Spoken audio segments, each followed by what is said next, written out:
嗨，大家好，欢迎来到微软数位讲堂。本系列透过浅显易懂的方式，帮助您轻松了解、快速上手微软装置、应用与服务。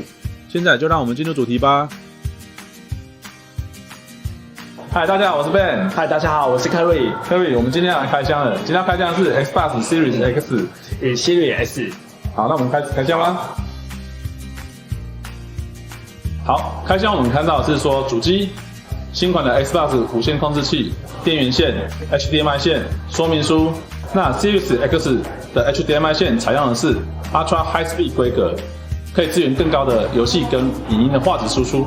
Series S 的部分采用相同的包装设计，主要差别是主机还有无线控制器的颜色是不一样的。HDMI 连接线是采用 High Speed 的规格。好，那我们接下来就针对外观来做介绍。Xbox Series X 的颜色为雾黑色，借由分离式主机板的整体设计，由前一代的扁平外形转为立体化，再借由顶部的大型风扇将空气吸入主机来散热，来维持主机保持它的凉爽运作以及效能，并在运作时相对比较安静。Series S 的部分是采用白色的主机设计，然后是有史以来最小巧的主机哦，最小巧的主机。那是有多小呢？跟 X 相比是减少了60%。哦，有这么小？对。Series S 是使用由上往下吹至主机板，再将热气由左右两侧带走的 L 型风道。接下来介绍连接部。X 的正面有开机键、光碟槽、控制器按钮以及 USB 3.1 Gen 1连接部。后方有电源口、HDMI 突出。储存空间扩充座，如果空间不够时，可购买7节 1TB 特制硬碟扩充卡。一个网路口，2个 USB 3.1 Gen 1连接部以及一个防盗锁。那 S 呢 ？S 这次连接部的部分就差在没有关节机的部分，是全数位版的，只能透过4级下载游戏。这次 Xbox Series X 除了可以垂直摆放以外呢，也可以水平摆放。那摆放的部分的话呢，都有脚垫支撑，都有后方脚垫支撑以及侧边的部分呢也有脚垫支撑。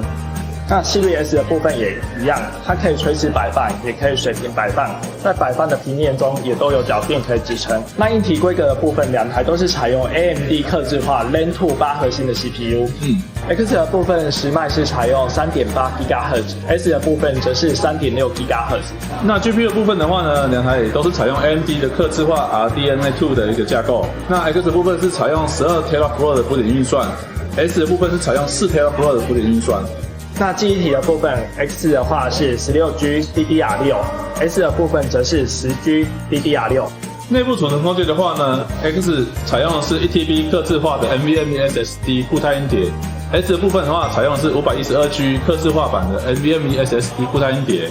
游戏解析度的部分 ，X 的部分是 4K 2160P 解析度60 FPS， 最高可以支援到120 FPS。S 的部分则是 2K 1440P 60 FPS， 最高支援到120 FPS。视讯解析度的部分，两台都支援高达 8K 的高动态范围 ，AMD FreeSync、HDMI 自动递延迟模式以及 Dolby Vision。好，那这两款的次世代主机共同的特色有：一、高速架构，结合全新的单晶片系统，以及客制化的 SSD 与 CPU， 提升整体速度。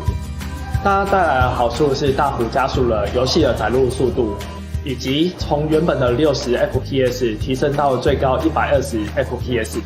二、快速回复。除了游戏的速度有提升以外呢，现在也增加了快速回复的功能。那在不同的游戏之间可以快速进行切换。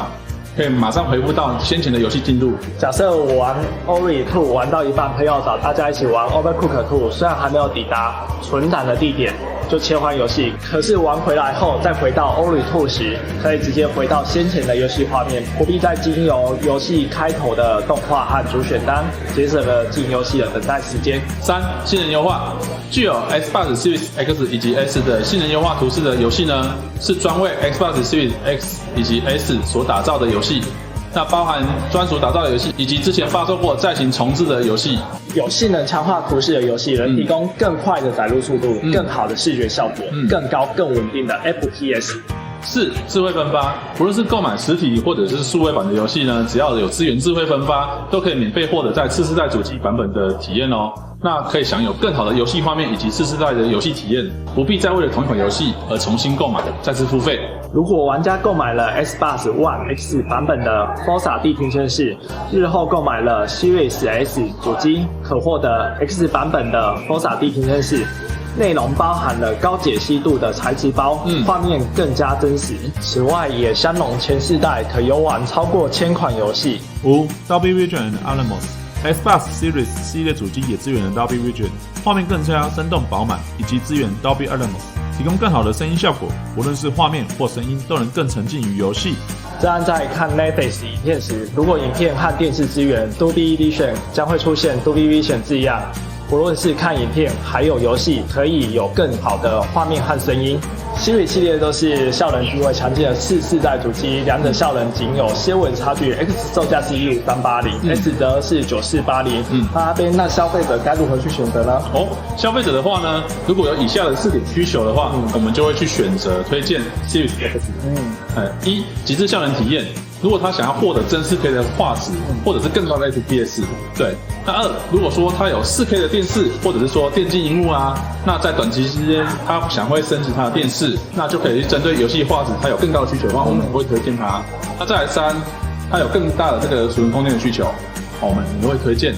4，如果说他有光碟需求，或者是说他常常看这个蓝光的 DVD 啊，或者是游玩这个实体片的话，我们也会推荐到 Series X 的次世代主机。那我了解了，就是说只要符合以上4点特点的话，就可以直接选择 S。然后如果这些特点对于玩家来说不太重要的话，或是休闲玩家就可以选择 S。以上就是 Series X 以及 S 的次世代主机开箱介绍。了解完主机之后呢，我们还有周边以及 Game Pass 的介绍影片。谢谢大家观看，我们下次见，拜拜。